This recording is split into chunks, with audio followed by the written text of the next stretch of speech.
जितनी स्विट्जरलैंड की total population है उससे ज्यादा इंडिया इंजीनियर्स प्रोड्यूस कर देता है। उसके बाद भी रिसर्च एंड इनोवेशन में स्विट्जरलैंड नंबर 1 पे है। इंडिपेंडेंस के बाद से रिपब्लिक ऑफ इंडिया ने 0 नोबेल लॉरियट्स प्रोड्यूस किए इन साइंस। यूएसए ने 100+ कर दिए। ASER की रिपोर्ट के हिसाब से 83% एजुकेटेड इंडियंस एम्प्लॉयबल ही नहीं है। और ये जो सुंदर पिचाई, सत्या नदेला की हम बात करते हैं, इन्होंने भी आगे चल के अपनी एजुकेशन बाहर से ही करी है। और ये सारी चीजें जो मैं बोल रहा हूँ ना, इसका रूट कॉज फाइंड आउट करने के लिए हमें थोड़ा सा पीछे जाना पड़ेगा। जब ब्रिटिशर्स हम पे रूल कर रहे थे तो ईस्ट इंडिया कंपनी के सामने 2 मेजर चैलेंजेस थे। एक, कम्युनिकेशन विद इंडियन, दूसरा वर्कर्स और क्लर्क्स की बहुत जरूरत थी उन्हें। फिर थॉमस बेविंगटन मैकॉय ने हमें इंग्लिश एजुकेशन एक्ट ऑफ 1835 दिया, जिससे उनके दोनों पर्पस पूरे हुए। पहला, उनको बंदे चाहिए थे जो चुपचाप डेस्क पे बैठे, अपना काम करें, क्वेश्चंस ना करें और ज्यादा क्रिएटिव ना हो। Second, communication in English. English सबसे ज्यादा बोले जाने वाली लैंग्वेज नहीं है, उसके बाद भी इंग्लिश एक लैंग्वेज की बजाय एक क्लास बन गया इंडिया में। रशिया, चाइना, फ्रांस, ये सब जगह इतना ऑब्सेशन नहीं है इंग्लिश को लेके जितना इंडिया में है। पुअर कम्युनिकेशन बोला जाता है अगर आपकी इंग्लिश अच्छी नहीं है, जबकि इंग्लिश ना आने का मतलब है कि आपको कोई और लैंग्वेज आती है। 5 साल पुराना iOS भी आज की डेट में आउटडेटेड माना जाता है। लेकिन इतनी इंपॉर्टेंट चीज, हमारा एजुकेशन सिस्टम, आज भी बस थोड़े से चेंजेस के साथ ऐसे ही चल रहा है। हमारे एजुकेशन सिस्टम में रटने का कंपटीशन होता है, जो ज्यादा रट लेता है उसके ज्यादा मार्क्स आते हैं। अब 95% जिसके संस्कृत में आए हैं वो भी संस्कृत नहीं बोल पा रहा है। और बेसिक हिस्ट्री होने की बजाय इतनी मोटी मोटी किताबें हैं हिस्ट्री की जिसका कोई मतलब नहीं है। अगर आज की डेट में आपको कुछ भी पता करना है, आप गूगल से पता कर लोगे। उसके लिए आपको याद करने की जरूरत नहीं है इतना कुछ। और ये गवर्नमेंट स्कूल में हर क्लास में इंग्लिश का सब्जेक्ट है। 12-12 साल लगाने के बाद भी लोग इंग्लिश नहीं बोल पा रहे हैं। और बिना किसी बुक को पढ़े 5 साल का बच्चा सीख लेता है, क्योंकि उसको वैसा एनवायरमेंट मिल जाता है। A+B का whole square is equal to A² + B² + 2AB।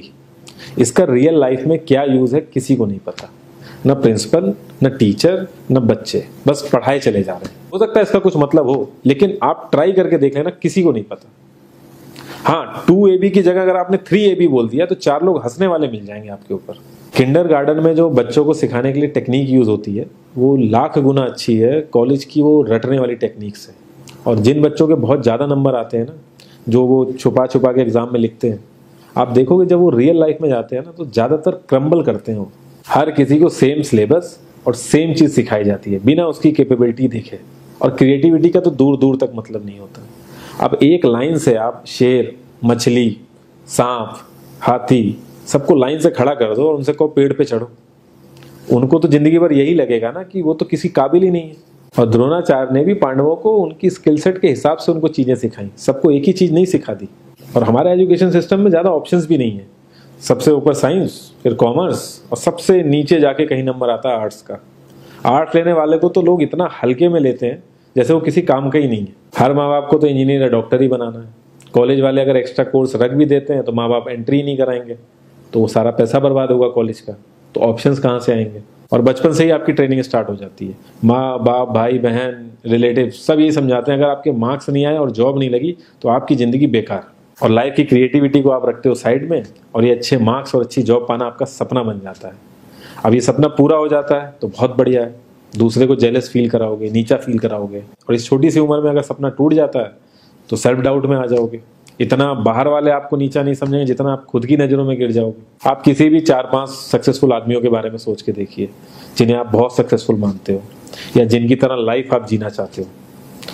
मैं ये कह सकता हूँ कि वो इस एजुकेशन सिस्टम की वजह से तो सक्सेसफुल नहीं होंगे, चाहे वो जो भी हो। धीरू भाई अंबानी, विराट कोहली, आमिर खान, नरेंद्र मोदी, ये सब हमारे इस करंट एजुकेशन सिस्टम के ट्रैप में नहीं फंसे। इन्होंने खुद सीखा, खुद एजुकेट हुए और खुद आगे बढ़े। किसी कंपनी के सीईओ को अगर ये कहा जाए कि आप अपनी कंपनी के सारे डिपार्टमेंट में इंटरव्यू दीजिए, तो कोई गारंटी नहीं है कि वो सारे डिपार्टमेंट के इंटरव्यू निकाल लेगा। और ये भी हो सकता है कि वो आधे से ज्यादा डिपार्टमेंट के लिए क्वालिफाई ना करे एजुकेशन वाइज, लेकिन वो पूरी कंपनी चला सकता है। तो ये जो एक स्किल है, इसके बारे में बात क्यों नहीं होती? लोग अपनी 25% से ज्यादा जिंदगी इस करंट एजुकेशन सिस्टम में लगा देते हैं ताकि अपने से कम पढ़े लिखे आदमी की कंपनी में जाके उसके सपने पूरे कर सकें। इंडिया का जो करंट एजुकेशन सिस्टम है, अगर वो इतना ही अच्छा है तो जो भी सेलिब्रिटीज हैं, पॉलिटिशियंस हैं, वो अपने बच्चों को बाहर क्यों भेज रहे हैं पढ़ने के लिए? इनफैक्ट पॉलिटिशियंस के साथ तो ऐसा करना चाहिए, जिस एरिया से वो जीते हो उसी एरिया के गवर्नमेंट कॉलेज में उनके बच्चों को पढ़ना कंपलसरी हो जाए, तभी वहां के गवर्नमेंट कॉलेज सुधर सकते हैं। 368 प्यून की जॉब के लिए 1.5 लाख ग्रेजुएट और 24,968 पोस्ट ग्रेजुएट ने अप्लाई किया। मैं IAS-PCS की तो बात नहीं करता हूँ, वो तो एक पैशन की बात होती है, लेकिन कुछ लोग 5-5, 6-6 साल से तैयारी कर रहे हैं कि कोई भी गवर्नमेंट जॉब मिल जाए उन्हें। उनसे पूछोगे क्यों ऐसे इतने टाइम से लगे हुए हो, तो वो एक ही चीज़ बोलेंगे कि जॉब सिक्योर है। मतलब आप काम नहीं भी करोगे तो आपको निकाला नहीं जाएगा। ये सारी कामचोरी वाली बातें माइंड में इसीलिए आती हैं क्योंकि हमारा जो करंट एजुकेशन सिस्टम है वो इतना कॉन्फिडेंस ही नहीं देता है कि हम अपनी स्किल के दम पे कहीं जाके काम करें और हमें निकलने का डर ना हो। मैं आने वाले 10 साल की तो बात ही नहीं कर रहा हूँ, अगर मैं आने वाले 5 साल की भी बात करूँ तो टेक्नोलॉजीज में इतना ज़्यादा चेंजेस आ जाएगा कि जो आज हम पढ़ रहे हैं, जिस स्किल पे हम फोकस कर रहे हैं, पता नहीं वो रेलेवेंट भी होगी कि नहीं उस समय। Cloud computing, SEO, digital marketing, ये सब जॉब्स पहले एग्जिस्ट ही नहीं करती थी। हम लोगों को एजाइल होना पड़ेगा, नई नई चीज़ों को सीखने के लिए ओपन रहना पड़ेगा, क्रिएटिव माइंड लगाना पड़ेगा।